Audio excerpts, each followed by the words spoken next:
Hello guys, क्या चल रहा है। आज अपन बात करेंगे लोकी सीजन 2 के तीसरे एपिसोड के बारे में, जो मुझे काफी एक्साइटिंग लगा क्योंकि इस एपिसोड में हमें ही रिमेन्स के बाद कैंग का जो अगला वेरिएंट है विक्टर टाइमली, उससे मुलाकात होती है। और भाई उस बंदे की परफॉर्मेंस बड़ी ही कमाल की है। साथ ही पता चलता है रवोना रेंसलर के बारे में, क्योंकि लोकी सीजन 1 में हमने देखा था कि रवोना अपना सामान लेकर मिस मिनट के साथ वहाँ से चली जाती है। अब वो कहाँ गई है ये किसी को पता नहीं होता। और लोकी सीजन 2 के तीसरे एपिसोड में इसी बात का खुलासा होता है कि रवोना और मिस मिनट का प्लान क्या है कैंग के अगले वेरिएंट के लिए।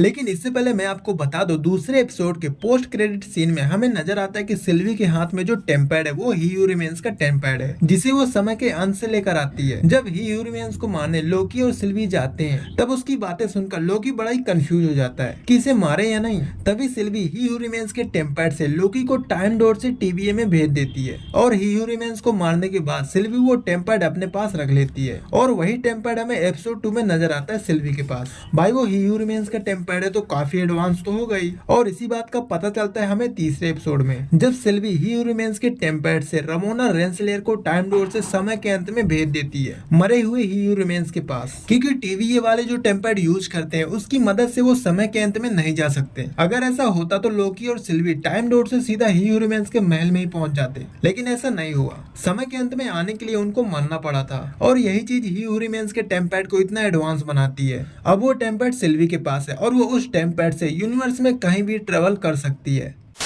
खैर अपन अब बात करते हैं तीसरे एपिसोड के बारे में। तो सबसे पहले आप ये बात जान लो कि जिसने भी टाइम वेरिएंट अथॉरिटी का निर्माण किया है उसको पता था कि वो मारा जाएगा, और मिस मिनट को भी ये बात पता था कि ही रिमेन्स मारा जाएगा और उसकी जगह कोई दूसरा वेरिएंट आएगा जो टीवीए को संभालेगा। यानी टीवीए के क्रिएटर को फ्यूचर के बारे में सब पता है कि क्या होने वाला है, जिसमें मिस मिनट भी शामिल है। मिस मिनट रवोना रेंसलर को 1868 के शिकागो शहर में लेकर आती है, जहाँ कैंग का अगला वेरिएंट मौजूद है विक्टर टाइमली। सन 1868 विक्टर के बचपन का टाइम होता है, जहां मिस मिनट के प्लान के मुताबिक वो रवोना से टीवीए की गाइड बुक मंगवाती है विक्टर को देने के लिए, ताकि वो टीवीए को अच्छे से समझ सके, क्योंकि बड़े होकर तो उसे टीवीए को ही संभालना है। और यहीं पर मिस मिनट रवोना को बताती है कि ही हू रिमेन्स सब मर चुका है, और प्लान के मुताबिक हमें इस टीवीए गाइड बुक को उस खिड़की के अंदर डालना है जहाँ विक्टर एक्सपेरिमेंट कर रहा होता है। तभी केसी को रवोना के टेम्पैड का सिग्नल मिलता है, वो भी एक ही जगह पर 2 बार, क्योंकि रवोना वहाँ 2 बार आती है। एक तो विक्टर के बचपन में टीवीए गाइड बुक देने, और दोबारा 1893 में जब विक्टर बड़ा हो जाता है। तभी लोकी और मोबियस शिकागो के 1893 के टाइमलाइन पर आते हैं, क्योंकि रवोना के टेम्पैड की लास्ट लोकेशन यही थी, और क्योंकि मिस मिनट को ढूंढना बहुत ही जरूरी है। मिस मिनट ही है जिसके पास टीवीए के हर एक चीज का एक्सेस है, ताकि वो ब्लास्ट डोर को ओपन कर सके और ओरोबोरस टेम्परल लूम की कैपेसिटी को बढ़ा सके, ताकि नई टाइमलाइन को मैनेज किया जा सके। इसलिए लोकी और मोबियस शिकागो 1893 में आते हैं। वहाँ उनकी मुलाकात होती है विक्टर टाइमली और रवोना रेंसलेयर से। विक्टर टाइमली जो शिकागो 1893 का साइंटिस्ट है, और वो टेम्परल लूम के स्ट्रक्चर का एक्सप्लेनेशन दे रहा होता है, जो उसने टीवीए की गाइड बुक में पढ़ा था। तो ये सब देख के लोकी और मोबियस ये सोचते हैं कि क्यों ना विक्टर को टीवीए ले जाया जाए और टेम्परल लूम को ठीक करवाया जाए। लेकिन यहाँ पर मैं पूछना चाहता हूँ कि क्या ये सही होगा, क्योंकि वो सिर्फ टीवीए गाइड बुक की वजह से टीवीए को जानता है, उसने असलियत का टीवीए कभी नहीं देखा। तो क्या विक्टर की सोच है एडवांस टेक्नोलॉजी के लिए टीवीए उस चीज को पूरा कर पाएगा या नहीं, इसका पता हमें चौथे एपिसोड में चलेगा। खैर उसके बाद सिल्वी वहां पहुंच जाती है विक्टर टाइमली को मारने के लिए, क्योंकि उसने कहा था कि वो ही रिमेन्स के सारे वेरिएंट को मार देगी। लेकिन यहाँ लोकी उसे रोकने की कोशिश करता है, क्योंकि टीवीए की आखिरी उम्मीद ही वही है, वही बंदा है जो सिर्फ टेम्परल लूम को ठीक कर सकता है। उसके बाद रवोना और मिस मिनट विक्टर को लेकर वहां से चले जाते हैं, जहाँ रवोना उसे बताती है कि वो ही रिमेन्स का एक वेरिएंट है, क्योंकि ही रिमेन्स के मरने के बाद बहुत सारी नई टाइमलाइन बनी, और उन टाइमलाइन पर ही रिमेन्स का कई बार पुनर्जन्म होगा अलग अलग टाइमलाइन पर। यानी सीधी सी बात यह है कि कैंग का ही एक वेरिएंट है जो ही रिमेन्स के मरने के बाद पैदा हुआ किसी और टाइमलाइन पर।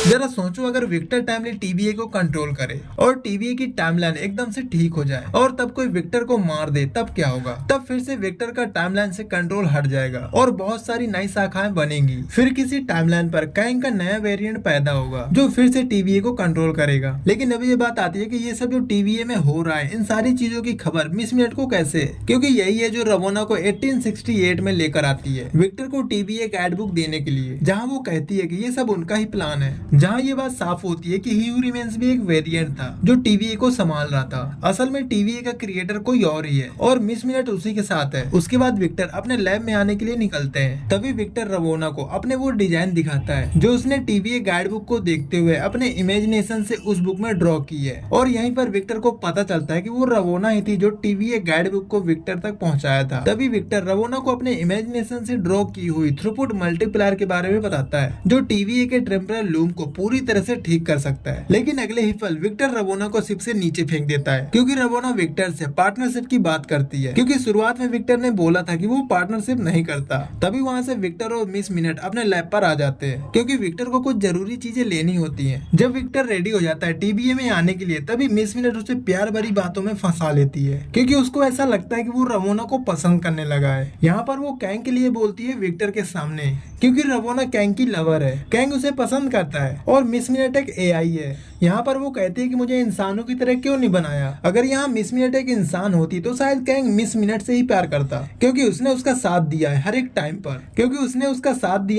टाइम पर जब मल्टीवर्सल वॉर चल रहा था और TVA में उसके लिए कोई भी रोक टोक नहीं है, वो कहीं भी आ जा सकती है। इसके बाद एपिसोड की एंडिंग की शुरुआत होती है जहाँ लोकी और मोबियस विक्टर का पीछा करते करते उसके लैब तक आ जाते हैं और इन्हीं के पीछे पीछे सिल्वी भी डायरेक्ट वहीं पर आ जाती है और रवोना भी वहीं पहुंच जाती है जिसको विक्टर ने अकेले उस नाव पर फेंक दिया था। सिल्वी विक्टर को दोबारा से मारने वाली होती है, तभी विक्टर के इमोशनल स्पीच से सिल्वी के आंसू आ जाते हैं और वो विक्टर को TVA में ले जाने की इजाजत दे देती है। इसी के साथ विक्टर, लोकी और मोबियस TVA में वापस लौट आते हैं। अब सिल्वी के सामने बचती है रवोना रेंसलेयर। सिल्वी ही हू रिमेन्स के टेम्पर्ड से रवोना को समय के अंत में भेज देती है ही हू रिमेन्स के पास, जहाँ पीछे देख सकते हैं कि टाइमलाइन की कितनी सारी शाखाएं निकल चुकी हैं और अपना ही हू रिमेन्स उसी पोज में मरा पड़ा है जैसे सिल्वी ने उसे मारा था। और सिल्वी ने रवोना को यहाँ इसलिए भेजा क्योंकि वो हमेशा से TVA को कंट्रोल करना चाहती थी। सीजन 1 में जब उसे पता चला कि समय रक्षक नकली है तो उसके मन में ये इच्छा थी ये जानने की कि आखिर TVA को कंट्रोल कौन कर रहा है। इसलिए सिल्वी रवोना को समय के अंत में भेज देती है